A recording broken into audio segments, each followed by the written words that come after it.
தளபதி அவர்களுடைய லாஸ்ட் படமான 69 படம். இந்த படத்தை டைரக்டர் ஹெச் வினோத் தான் டைரக்ட் பண்றாரு. சோ அந்த படம் ரீமேக்கா இல்லையா அப்படிங்கிறதுக்கான ஒரு கிளாரிஃபையான வீடியோ தாங்க இதை பார்க்க போறோம். ஃபர்ஸ்ட் ஒன், இந்த படத்துல நம்ம தளபதி அவர்களுக்கு பேர் ரோலா பூஜா ஹெக்டே நடிக்கிறாங்க. இந்த படத்தை டைரக்டர் ஹெச் வினோத் டைரக்ட் பண்றாங்க. இந்த படத்துல மெயின் ரோல்ல பாபி தியோல் தான் வில்லன் கேரக்டர் வச்சுக்கோங்களேன். சோ பாபி தியோல் தான் வில்லன் கேரக்டர் பண்றாரு. சோ இது வரைக்கும் தான் நம்மளுக்கு தெரிஞ்சது. நடிகர் பாலையாவை கண்டிப்பா உங்க எல்லாருக்குமே தெரிஞ்சிருக்கும். சோ அவரோட ரீசெண்டா வந்த பகவத் கேசரி அப்படிங்கிற அந்த படத்தோட ரீமேக் தான் தளபதி 69 அப்படிங்கிற மாதிரி சோசியல் மீடியால இப்போ ஒரு நியூஸ் பயங்கரமா ஸ்ப்ரெட் ஆயிட்டு இருக்கு. அதுக்கு காரணம் என்ன அப்படின்னா, தளபதி 69 படத்தை கேவிஎன் ப்ரொடக்ஷன் தான் ப்ரொடியூஸ் பண்றாங்க. அந்த கேவிஎன் ப்ரொடக்ஷன் ஹவுஸ் பாத்தீங்கன்னா நம்ம பாலையாவோட பகவத் கேசரி படத்தோட ரீமேக் ரைட்ஸ் வாங்கியிருக்காங்க. அந்த நியூஸ் தெரிஞ்சதுமே ஆடியன்ஸ் எல்லாம் தளபதி 69க்காக அந்த ரைட்ஸ் வாங்கியிருக்காங்க அப்படிங்கிற மாதிரி ஒரு நியூஸ் பயங்கரமா ஸ்ப்ரெட் பண்ணிட்டாங்க. சோ அதுக்கான வாய்ப்புகளே இல்லங்க. ஒருவேளை இருக்கலாம், அதுல இருந்து ஒரு சில சீன்ஸ்களை இன்ஸ்பயர் பண்ணி நம்ம ஹெச் வினோத் அவர்கள் இந்த படத்துல வச்சிருக்கலாமே தவிர அந்த படத்தை அப்படியே ரீமேக் பண்ணி எடுக்க மாட்டாரு.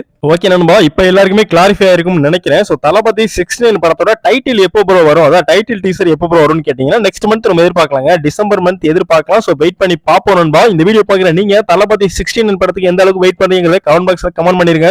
உங்களுக்கு தெரிஞ்ச தளபதி ரசிகர்களுக்கு இந்த வீடியோவை ஷேர் பண்ணுங்க. நம்ம சேனலை மறக்காம சப்ஸ்கிரைப் பண்ணிருங்க. தேங்க்யூ நண்பா.